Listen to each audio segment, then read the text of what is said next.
చంద్రబాబు నాయుడుకి అబద్ధం చెప్పడం అనేటువంటిది చాలా సులువు. కాబట్టి చంద్రబాబు నాయుడు ఎన్నికల్లో అబద్ధాలు చెప్పినట్టుగా పునర్విభజన విషయంలో కూడా అబద్ధాలు చెప్పాడు, ఓట్లు వేయించుకున్నాడు, అధికారంలోకి వచ్చారు, అక్కడ ఎమ్మెల్యే గెలిచాడు, తెలుగుదేశం ఎమ్మెల్యే అయిపోయింది, రాతుగాయి బాతుగాయి అన్నట్టుగా అయిపోయింది. నేను చెప్పా గెలిచారు అయిపోయింది కాబట్టి నేను మీతో పని లేదన్నట్టుగా అన్ని విషయాలు వివరించినట్టుగానే ఈరోజు మీరు రైతులకు సంబంధించి తీసుకుంటున్నటువంటి ఈ నిర్ణయం వల్ల ద్రోహం చేసినట్టు అవుతుంది. రైతులకి, ప్రజలకు ద్రోహం చేస్తున్నారు. కాబట్టి ఎన్నికలకు ముందు కందుకూరు నియోజకవర్గాన్ని పంపించేస్తాను, గూడూరు నియోజకవర్గాన్ని తీసుకొస్తానని కందుకూరు నియోజకవర్గాన్ని మాత్రం ఒంగోలు కలిపారు. గూడూరు నియోజకవర్గం మీద మీరు ఎందుకు సవతి ప్రేమ చూపించి ఆ రోజు మాట్లాడేసి వెళ్ళిపోయి ఈరోజు వాళ్ళకి సంబంధించినటువంటి వాళ్ళందరూ కూడా మరలా మనం నెల్లూరులో కలుస్తామని చెప్పి ఓట్లు వేయించుకొని ఒక ముఖ్యమంత్రిగా నేను వస్తే మిమ్మల్ని నెల్లూరులో కలుపుతానని నువ్వు ఇచ్చినటువంటి మాట ఈరోజు కట్టుబడి ఉన్నావా? ఆ మాట మర్చిపోయావా? ఆ మాటను ఉల్లంఘించడం లేదా? ఇచ్చినటువంటి హామీని మరొకసారి గూడూరు ప్రజలకు మోసం చేస్తున్నాం అనేటువంటి దాని మీద స్పష్టత రావాల్సినటువంటి అవసరం ఉంది. కాబట్టి దీని విషయంలో ఇప్పటికే గూడూరుకు సంబంధించి నల్లపరెడ్డి ప్రసన్న కుమార్ రెడ్డి గారు, స్థానికంగా ఉన్నటువంటి శాసన మండలి సభ్యులుగా ఉన్నటువంటి మేరిక మురళి గారు స్పందించారు. గూడూరు నియోజకవర్గాన్ని నెల్లూరు జిల్లాలో కలపాలి అనేటువంటి వాళ్ళ ఆలోచనని స్పష్టంగా కూడా తెలియజేయడం జరిగింది. దాని మీద వైఎస్ఆర్ కాంగ్రెస్ పార్టీ కూడా అధిష్టానంతో మాట్లాడతాం, మా నాయకుడు జగన్మోహన్ రెడ్డి గారితో మాట్లాడి ఈరోజు చంద్రబాబు నాయుడు ఇచ్చినటువంటి హామీని అమలు చేయకుండా ఉల్లంఘిస్తున్నటువంటి నేపథ్యంలో ఎటువంటి చర్యలు తీసుకోవాలనేటువంటి దాని మీద మాట్లాడతాం. చంద్రబాబు నాయుడు నిద్ర లేస్తే ప్రజలను మభ్యపెట్టడం, మోసగించడం, ద్రోహం చేయడం తప్ప మరొకటి పద్ధతి కాదు. కాబట్టి ఈరోజు ఆయన ఏదైతే మాటలు మాట్లాడాడో వాటికి భిన్నంగా వ్యవహరిస్తూ ఈరోజు నోటిఫికేషన్ విడుదల చేశారు. కాబట్టి ఈరోజు చంద్రమోహన్ రెడ్డి ఒక లేఖ రాశాడు. పోయినసారి కూడా చెప్పాడు, సర్వేపల్లిని నెల్లూరు జిల్లాలోనే కలపమని నేను లేఖ రాశాను అన్నాడు.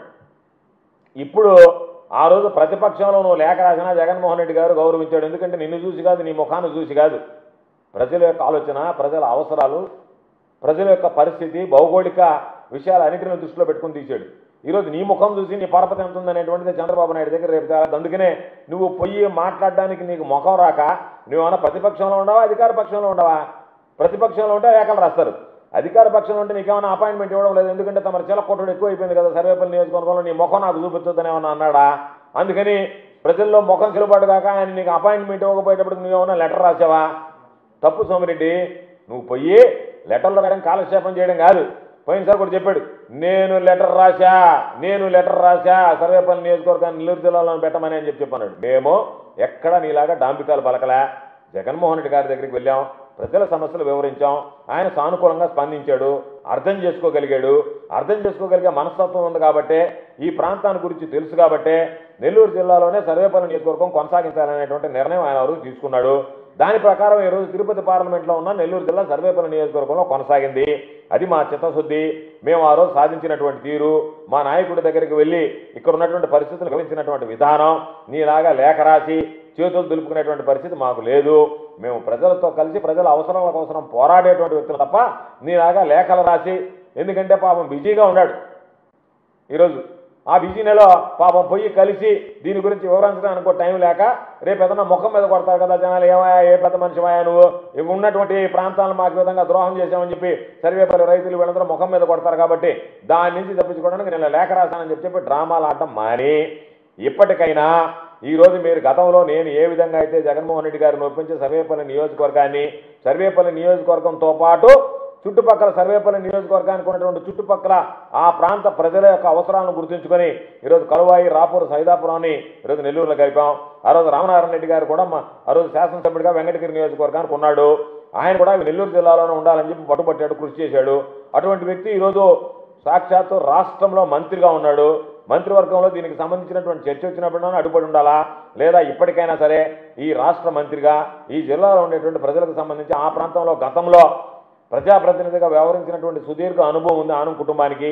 కాబట్టి అవన్నీ దృష్టిలో పెట్టుకుని ఆ ప్రాంత ప్రజలు రేపు ఇబ్బందులు పడేటువంటి పరిస్థితి ఏర్పడింది. కాబట్టి వాటిని దృష్టిలో పెట్టుకుని మీరు ప్రభుత్వం మీద ఒత్తిడి తెచ్చి ఏదో ఒక విధంగా ఈ రోజు ఉన్నటువంటి పరిస్థితుల్లో రాపూరు, సైదాపురం, కలువాయి మండలాలను ఆ ప్రాంతంలో ఈరోజు చిచ్చురేగి నిరసన జనాల్లో పెళ్ళుబుకుతున్నాయి, బాధపడుతున్నారు. కాబట్టి వాటన్నిటిని దృష్టిలో పెట్టుకుని రేపు జిల్లాల మధ్య కొట్లాటలు, తలలు పగలకోవడాలు, చిచ్చులు రేపడం కాకుండా, ఉద్రిక్తతలకు కారణాలు కాకుండా ఈరోజు ఉన్నటువంటి దాని ప్రకారమే మీరు రాపూరు, పొదలకూరు మండలాన్ని నెల్లూరులో కొనసాగించండి. అదేవిధంగా గూడూరు నియోజకవర్గానికి మీరు ఏదైతే మీ నోటితో సాక్షాత్తు ఒక ముఖ్యమంత్రి స్థాయిలో ఉన్నటువంటి వ్యక్తి, ముఖ్యమంత్రి కాబోతున్నటువంటి వ్యక్తిగా మా హామీ ఇచ్చి ముఖ్యమంత్రి అయిన తర్వాత ఏరు దాటిన తర్వాత తెప్ప తగిలేసినటువంటి అందంగా మీరు ప్రవర్తించడం సరికాదు అనేటువంటిది ఈ సందర్భంగా మీకు తెలియజేస్తున్నా. కాబట్టి ఎప్పుడు తెలుగుదేశంకి ఒక ఆనవాయితీ, ఒక అలవాటు ఏంటంటే సోమిరెడ్డి ఏదైతే ఆయన ప్రభుత్వంలో ఆయనే లేఖ రాసినట్టుగా ఈరోజు నిన్న పెంచలే పాపం అన్యాయంగా పెంచలేని హత్య చేస్తే దానికి సంబంధించి హత్య చేసినటువంటి వ్యక్తులు తెలుగుదేశం పార్టీలో ఉండేటువంటి నాయకులు అయితే వాళ్ళకి సంబంధించిన దాంట్లో దానికి నిరసనగా జరిగేటువంటి బంద్లో మేము కూడా పాల్గొంటామని చెప్పి ఈరోజు తెలుగుదేశం పార్టీ ఆ పిలుపులో మేము కూడా భాగస్వాములు అవుతా ఉన్నారు. అసలు మీకు ఎవరికైనా సరే ఎప్పుడైనా ప్రభుత్వం మీద పరిపాలన పరంగా కానీ లేదా తీసుకుంటున్నటువంటి నిర్ణయాలు కానీ తేడాలు వస్తే వాటిని నిరసిస్తూ వ్యతిరేకిస్తూ ధర్నాలు, రాస్తారోకాలు, బంద్లకు పిలుపునిస్తారు. మీరు ఏ పార్టీలో ఉన్నారు? ప్రభుత్వంలో ఉన్నారా? ప్రభుత్వంలో బయట ఉన్న తెలుగుదేశం పార్టీ అంటే చంద్రబాబు నాయుడు వేరు తెలుగుదేశం వేరా, లేకపోతే చంద్రబాబు నాయుడు వేరు నెల్లూరు జిల్లా తెలుగుదేశం వేరా?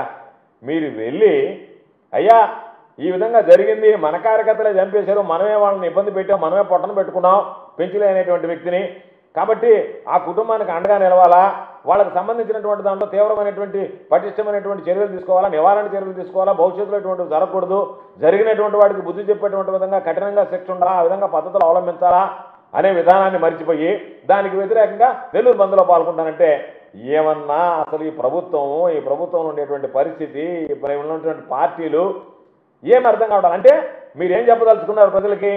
నెల్లూరు జిల్లాలో తెలుగుదేశం పార్టీ, చంద్రబాబు నాయుడు ప్రభుత్వం ఈరోజు తెలుగుదేశం పార్టీకి వ్యతిరేకంగా పనిచేస్తుంది కాబట్టి మేము కూడా ఆ తీర్మానాలు పాల్గొని జిల్లా బంద్కు పిలుపునిచ్చామని చెప్పి చెప్పదలుచుకున్నారు. కాబట్టి మీరు పాలకవర్గమా ప్రతిపక్షమా తెలుగుదేశం పార్టీ అది చెబితే జనాలకి క్లారిటీ వస్తుంది. కాబట్టి ఇటువంటి నాటకాలు, ఇటువంటి డ్రామాలు, మీ మీద పడ్డటువంటి నింద ఏదైతే ఉందో దానికి బంద్కు పిలుపునిస్తే ఆ బంద్లో మీరు కూడా పాల్గొంటే అక్కడికి తుడిచిపెట్టుకుపోతుందని అనుకోవడం మీ భ్రమ, పొరపాటు అని చెప్పి ఈ సందర్భంగా తెలియజేస్తున్నా. కాబట్టి ఈరోజు ప్రభుత్వ పరిపాలన ఏ విధంగా ఉంది అనేటువంటి దానికి ఏ విధంగా దిగజారి తెలుగుదేశం పార్టీకి సంబంధించినటువంటి వాళ్ళు మాట్లాడుతున్నారు. ఈరోజు జిల్లా పునర్విభజన దగ్గరికి వస్తే బీజేపీ నాయకులు వెళ్ళి ఇది అన్యాయం అని మాట్లాడుతున్నారు. అంటే మీ పార్టీలో ఉన్నటువంటి భాగస్వాములు, మీ పార్టీలో ఉన్నటువంటి వ్యక్తులు, మీ పార్టీలో అసలైనటువంటి తెలుగుదేశం పార్టీ వాళ్ళే మీ మీద, చంద్రబాబు నాయుడు మీద ఈరోజు నిరసన వ్యక్తం చేస్తుంటే, చంద్రబాబు పరిపాలనకి వ్యతిరేకంగా బంధులు, ధర్నాలకు పిలుపునిస్తుంటే చంద్రబాబు అనేటువంటి వాడికి నైతిక విలువలుంటే రాజీనామా చేసి దిగిపోవాలి. ఈరోజు ఆయన చెప్తున్నాడు యువకుళం పాదయాత్రలో చించుకున్నాడు ఆయన పాపం లోకేష్, ఏడు గూడూరుని కలిపేశాను అన్నాడు, అయిపోయింది అన్నాడు. చంద్రబాబు చెప్పాడు, యువకుళం పాదయాత్రలో లోకేష్ చెప్పాడు. మీరిద్దరు ఇచ్చినటువంటి మాటలకి, హామీలకి విలువ లేకుండా పోయేటువంటి పరిస్థితుల్లో మీరు ఏది చెప్పినా అది కేవలం అబద్ధాలు, అభూత కల్పనలుగా మిగిలిపోతున్నాయి తప్ప మీ మీద ప్రజల్లో ఇప్పటికే విశ్వాసం కోల్పోయింది. ఈరోజు మీరు చేస్తున్నటువంటి చేష్టల వల్ల జిల్లాలో ఉద్రిక్తతలు రేగుతున్నాయి. కాబట్టి విభజన మంటలు ఈరోజు అన్యాయంగా వాటిని ఆహుతి చేసేటువంటి పరిస్థితి ఏర్పడింది. జిల్లా ప్రజల మనోభావాలను ఇబ్బంది పెట్టేటువంటి పరిస్థితి ఏర్పడింది. కాబట్టి తప్పనిసరిగా ఏదైతే మేము చెబుతున్నామో మొదటి నుంచి ఈ మండలాలు రాపూరు, గూడూరు, సైదాపురం మండలాలని నెల్లూరు జిల్లాలో కొనసాగించాలి.